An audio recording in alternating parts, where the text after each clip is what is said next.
Welcome back to Carpenter's Diary. In today's episode, we're going to tackle another interesting question that some of our customers actually pose to us as well. Why is it that you cannot speed up your contract and hire different subcontractors and only have Reno Scout as your carpenters? This is one of the questions that homeowners pose to us. So today I'm going to explain how the whole renovation process goes. Hopefully, it will help you to understand why this is not the best scenario. So the easiest is to start with a timeline.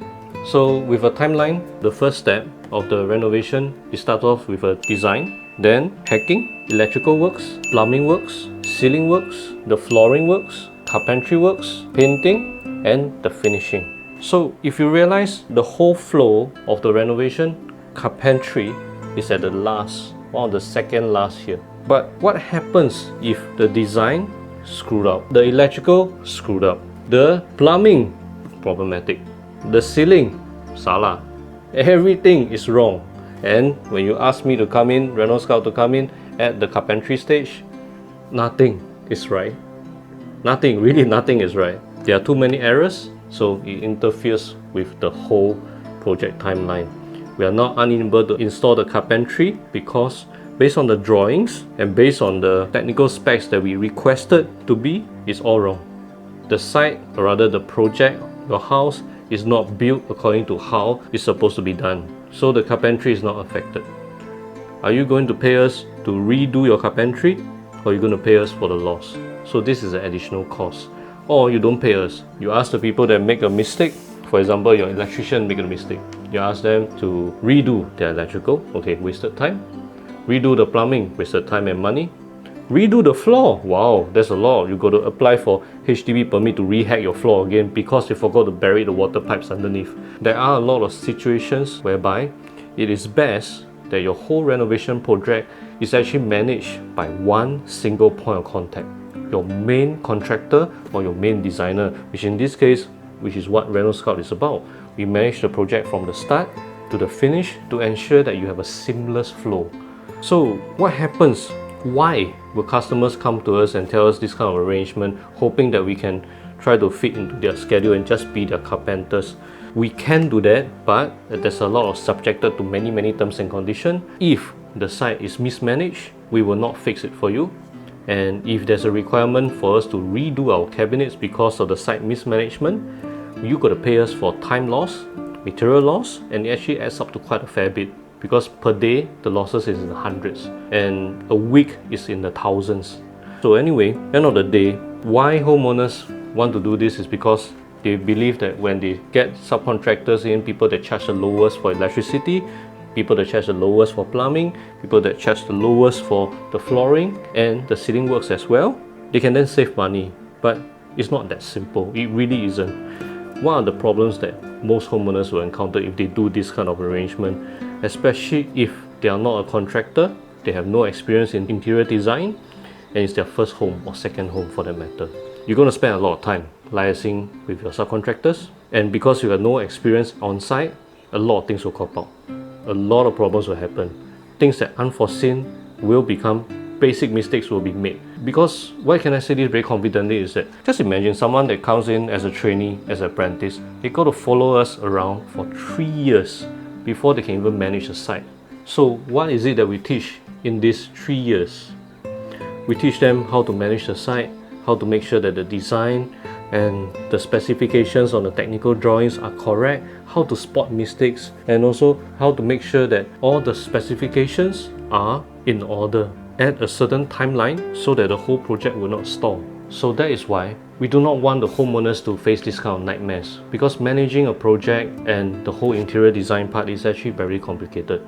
It takes a trained eye, it takes a lot of experience to be able to understand what is going wrong just by looking at it before the mistake happened, because everything is all stage by stage. And when the first stage have an error, the next will all be infected. And when it become affected, some of the works have to be redone. All these are costs, all these are time and money. I'm going to bring in the Three Kingdoms some stories now. So basically you can then understand a fair bit. Just my analogies. I love analogies anyway. So, but all these are going to be in Chinese. I'm going to translate it in English for the English viewers. 在三国的时代诸葛亮为什么要割爱？为什么要杀掉马谡？因为马术虽然是他的爱徒，他很有天分，可是他只会纸上谈兵。当他真正去领兵的时候，有一场仗输给司马懿，他把军全部住在一个山上，在一个战国时代这个时候是没有水源，在那个山上，特别是在那个时候，就是在summer的时候，就是暑期的时候，这些他全部不会。在纸上谈兵他很厉害，可是到了实战的时候就有很多问题。为什么我把这个 analogy 带进来？因为有很多时候在网络你们可以看得到很多不同的设计，不同的理想化的一些想法，屋主想要把它带进去这个整个工程里面，然后甚至于自己着手很多工程的一些细节，水工、电工全部是自己着手。纸上谈兵很容易，可是实际经验很重要，所以一般我们都不建议屋主自己把整个工程拿下来做，然后分散给不同的那个承包商，会面对很大的问题。这不是我的片面之谈而已，这是之前很多屋主都试过，我也尝试这样帮他们去 manage 去管理一个整个的一个工程。可是呢，很多时候这个方案这个 arrangement 是一个很难去把工程完成的，因为我没有办法控制这些我不认识的人，而且钱是出自于屋主直接对到去 subcontractor， so they do not listen to me， 他们不会听我的话，他们也不会听我的那个要求去重做，因为他们的技术他们的 standard 就到那边而已。电工、水工做天花板做地板都有分等级的，有些公司他们可以 charge 得很便宜，可是是为什么呢？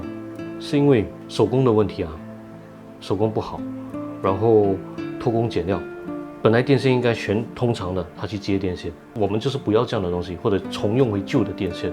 我们说 rewiring 就是全部丢到完，重新换过新的给你。这偷工减料我们不做，所以我很难去跟别的偷工减料的电工去做一个工程，让他们能省钱，可是屋主得不到他应该还的价钱的一样东西，这不是我们的做法。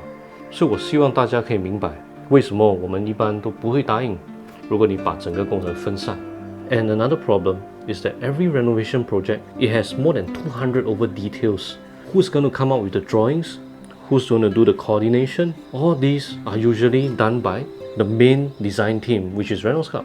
So if we are being removed from this responsibility, who's going to be tasked to do all this? Is it the homeowner who got zero experience? It's not going to be easy because the subcontractors are going to find the easiest way out. And most of the time, that's going to hurt the homeowner in the long run. We do not want that to happen. That's why we will not be very comfortable with letting the homeowner sub out all the different jobs and only Renovation just touching the carpentry. It's going to mess up the whole scheduling, mess up the whole technical aspects of all the details of different stage in our timeline. So having said that, we come to the end of the video. If you like our videos, remember to subscribe, like us on Facebook, and we'll see you in the next video.